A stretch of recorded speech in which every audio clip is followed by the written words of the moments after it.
broadcast to say a few fishing stories. These stories are from when I was little. I used to go fishing before my grandfather passed away at a fishing club called the Pisketeers. It's a small club, but it has a huge lake, and it's really hard to get into because you need to know somebody that's there, and they need to ask if you could join. And then you come in, you go through this process, and then you're in the club. You get your own locker, and you got to pay dues every month. You also got to pay to fish, because if you don't pay like that little due to fish for like that whole month, you can't fish at all, and you're not permitted to fish in that club until so on and so forth. Well, I used to go fishing there all the time with my grandpa and my dad. They used to always just bring me there, and I used to have the time of my life. Well, so basically, they had rules there where you can't use bluegill as bait. Like where if you use the bluegill and like any type of bream as bait, like you'd get in trouble, and you'd be like, oh yeah, why are we using this as bait, huh? What the heck? Why are you doing that? So we'd do it anyway because the bass there wouldn't bite on anything else. So we'd use it, and we wouldn't like cast it back out. We'd literally just sit there and just let the bluegill swim around, and eventually a bass would come up and grab it and just run off with it. Oh, this is Overwatch. Well, so what, we did that, and there was a few times, well, I was about like 8, and there was this huge bass. I named it Big Lip because it had this huge mouth. Now it was a largemouth bass, so of course they have huge mouths, but this bass was like, probably had to be at least 10 pounds in this, and by the way, this is in the Midwest, so bass don't really get that big around here, but it was ginormous. And so this one time I had this huge bluegill, and my grandfather was like, oh, you should just take that monster off your hook, or don't bass is going to come and get it. Well, Big Lip comes up and grabs the dang thing. The little tiny size, like 16 hook I was using gets out of the bluegill's mouth into the bass's mouth, and then there's just this huge thing. My grandfather's holding on to me because I weighed like freaking 60-something pounds at that time in my life, and I'm just getting dragged by this bass. And the pole's bending like it's about to break. And my grandfather's just like, reel, and my grandfather says, it's about to jump, and this thing's huge, and it jumps out of the water, and I lost it. And, so basically what happened, what happened is, it jumped out of the water, like a foot out of the water, did a perfect spiral. Like, you see this when you're playing like a bass game, and like you're loading the game. Like, I used to play this Bass Pro Shops game called like Bass Fishing 2007. In the beginning of it, would like this bass would jump out of the water and do the spin, and it was perfect just like that. Well, freaking, it did that, and I was like, oh my god, because I used to play that all the time, and I still kind of do, and it still is a little fun, I guess you could say that. Well, so basically, it jumps out of the water, breaks the line, and I don't care that I broke the line, because this thing looked so cool. Like, I was just amazed to have a bass that big on.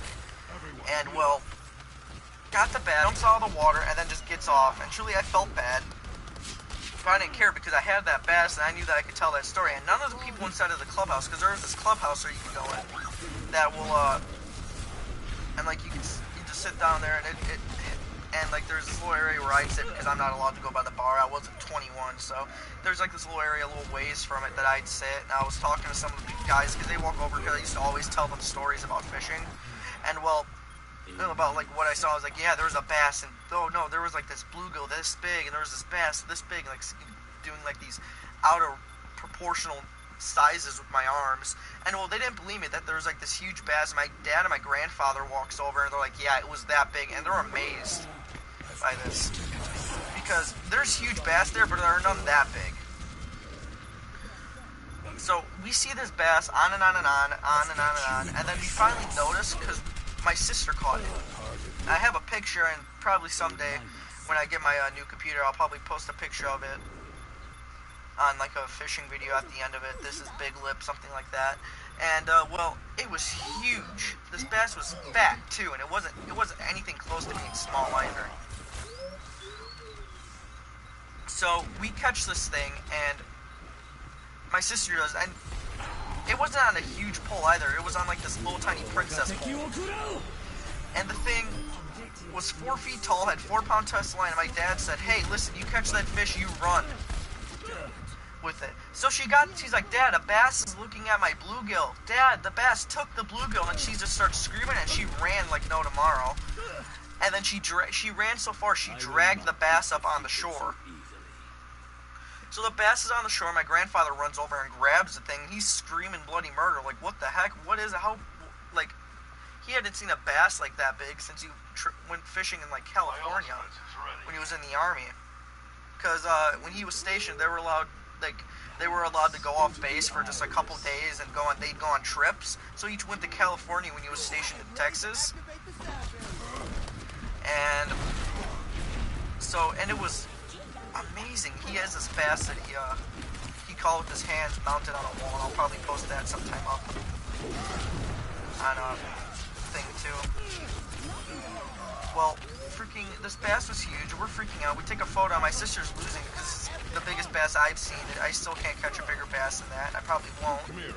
But yeah, it was just amazing to catch a bass, and I'll probably tell it better in a little bit because I'm like, yeah, I'm not good at telling stories. You guys will notice that after a while.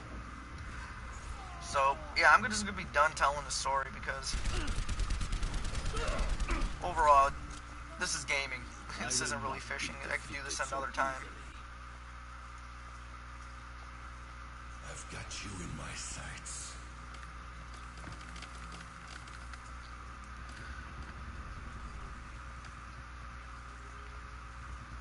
That awkward silence when you don't talk. There is nowhere to hide.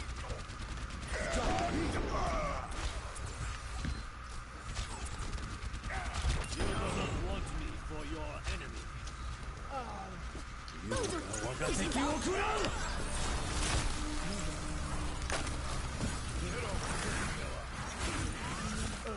Oh wow, I was gonna think, oh wait, I'm not dead. This would be great. But yeah, that is a story, and it's pretty fun. I could probably say it better in like a little bit.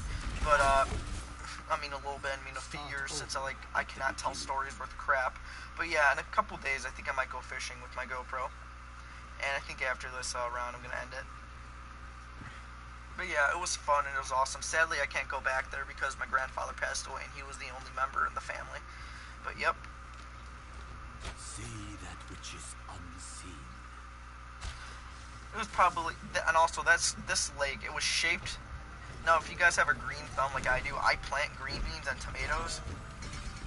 I'm thinking of also planting corn. I know I'm going to be a classic Indian person in Indiana since everybody seems to plant corn in Indiana. But wow, okay, I just got wrecked. But basically it was shaped like a green bean seed.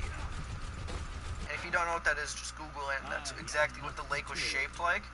But this lake was ginormous, and it was awesome, and there was these huge catfish, like somebody caught like a 36-pound catfish out of there at a catfish tournament they held there for club members. And there were these giant sheephead and these giant carps. And yeah, it was awesome. I wish I could still fish there, but sadly I can't, because I'm no longer a member. And that would be nice if Sunday, like, they'd call up my, like, dad or my grandmother and say, hey, yeah, you can come back. Yeah, just, you can come here for a day and fish, just like you did when you were younger. I mean, that would probably be fun.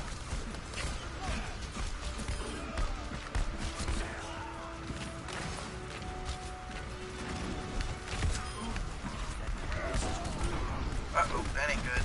This ain't good.